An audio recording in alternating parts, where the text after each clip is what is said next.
මාළු හදන විනෝදාංශයක් කරගත්තු ඔයාලා අදත් මගේ channel එකට සාදරයෙන්ම පිළිගන්නවා.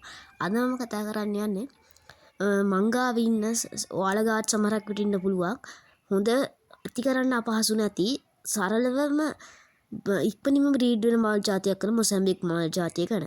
ඉතින් මේ මාළු జాතිය ගැන කතා කරන්න ගියොත් මම ලොකුවට කතා කරන්නේ නැහැ. අද මම කතා කරනවා මේ මාළු කොහොමද ටැංකි සයිස් එක ෆිල්ටර් මොනවද ඕන අත්‍යවශ්‍යද නැද්ද කියලා. වගේම සහ හදන්න පුළුවන් මාළු මෙයාලත් එක්ක හදන්න පුළුවන් මාළු ಜಾති ගැන. එහෙනම් අපි වීඩියෝ එක අන්තිම වෙනකම්ම රැඳිලා ඉන්න කියලා ඉල්ලනවා. වීඩියෝ එක ගොඩක් හොඳයි. නාල අනිවාර්යෙන් ලයික් එකක් දාගෙන යන්න ඉතින්. ඔයාගේ යාළුවන්ට බලන්න ෂෙයා කරගෙන යන්න. එහෙනම් ඉතින් අපි වැඩි කතා නැතුව වීඩියෝ එකට යන්. ඉක්මනින් මේ මොසැම්බික් මාළු ಜಾති කියන්නේ කවුද? හදන්න පුළුවන් මාළු ಜಾති කවුද? හොඳ මාළු ಜಾතියක්ද නැත්නම් අපි සාමාන්‍යයෙන් හදන මාළු ಜಾතියට වඩා හොඳ මාළු ಜಾතියක්. එහෙනම් අපි ඉක්මනට මෙයා ඉතින් අපි පළවෙනිම කතා කරන්නේ මේ මාළුන්ගේ ටැංකිය ගැන.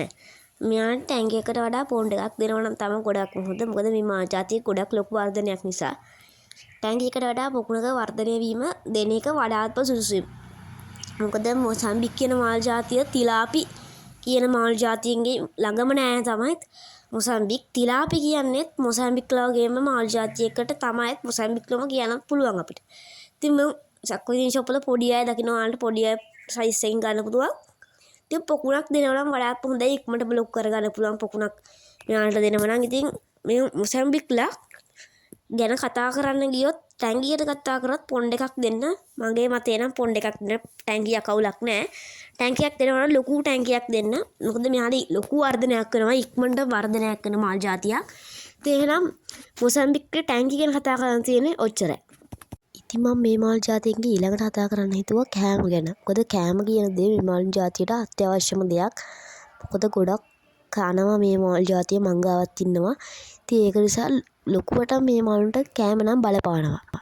මොකද ඔයා මේ මාළු රංචුවක් වගේ හදන්න ඉන්නව නම් අනිවාර්යෙන් ලොකු කෑම ප්‍රමාණයක් දවසට 3 පාරක් වගේ ලොකු ප්‍රමාණයක් දෙන්න වෙන. මොකද සමහරක් අයට ආහාරය ලැබෙන්නේම නැහැ. අනිත් මාළු පැලලා කනවා. ඉතින් ඒක නිසා පොකුණක් වශයෙන් හදනවා නම් ලොකු වර්ධනයකුත් එක්ක අලංකාර දෙයක් තියෙන මාළු జాතියක් තමයි මොසැම්බික් කියන මාළු జాතිය. ඉතින් මොසැම්බික් මාළුන්ගේ කෑම ගත්තොත් ඔයාලට නෝමල් පැලට් එක දෙන්න පුළුවන්. නැත්නම් ඔයාලා කන අපි සාම් වගේ දේවල් දෙන්න පුළුවන්. නිකන් අර මෝස්ටර් මාළුට දෙන හොඳ හයි ප්‍රෝටීන් කෑම දෙන්න පුළුවන් කැමති නම් ඔයාට. ලොකුවටම වර්ධනයක් එහෙම හයි ප්‍රෝටීන් එකක් දෙන්න ඕනේ නැහැ. මෙයාලගේ ඉක්මන් වර්ධනයට මෙයාලට නිකන් කෑම එකක් දුන්නත් ඉක්මනට වර්ධනය කරගන්න පුළුවන්. හරිම ලේසි මාළු జాතියක් හදන්න. අපි ඊළඟ මාළුවක් ගැන කතා කරන්න. අපි ඊළඟට කතා කරන්නේ මේ මාළුන්ට ෆිල්ටරේෂන් සිස්ටම් එකක් අවශ්‍යද නැද්ද කියලා යන්න කතා කරන්න. ඉතින් මේ ඇත්තටම කිව්වොත් මේ මොසැම්බික් කියන මාළු ඇලයක දොඩක දැම්මත් ඉක්මනින්ම වර්ධනයක් සහ ඉක්මනටම බ්‍රීඩ් වෙන මාළු జాතියක්. ඒක නිසා මෙයාලට filter media filter oxygen pump මුකුත් ඕනේ නැහැ. ඇත්තටම කිව්වොත් නිකම්ම හදන්න පුළුවන් මාළු జాතියක්. ඔයාලට ඔක්සිජන් නැතුව හදන්න පුළුවන් හොඳ මාළු జాතියක් කියලා මේ මාළු జాතිය ගන්න හැකියාව තියෙනවා. ඉතින් මෙයාට ෆිල්ටරයක් ඔයාට දාන්න අවශ්‍යම නම් ඔයාට ස්පොන්ජ් ෆිල්ටරයක් දාන්න පුළුවන්. හැබැයි ස්පොන්ජ් ෆිල්ටරයට වඩා ඊට වඩා ලොකු එකක් දාන්න වඩා හැකියාව තියෙනවා. එහෙනම් අපි මේ මාළුවගේ ඊළඟ කොටස ගැන කතා කරන්නේ. ඊළඟට කතා කරන්න යන්නේ අපි මේ මාළුත් එක්ක හදන්න පුළුවන් හොඳ මාළු වර්ග කිහිපයක්. ඉතින් පළවෙනි වර්ගය ගප්පි ප්ලේටි මොලි නම් වලට කොහොමත් හදන්න බෑ. මොකද ඒ මාළු කුඩා නිසා මොසැම්බික්ලා ආහාරයට ගන්න හැකියාව තියෙනවා සමහරක් අය. සමහරක් නපුරු අය ආවොත් මෝස්ට් තිය අය ආවොත් අනිවාර්යෙන් කන්න පුළුවන්. ඒක නිසා ඔයා පාකු ඔස්කා වගේ ඊට අමතරව මාළු ගන්නත් හැකියාව තියෙනවා.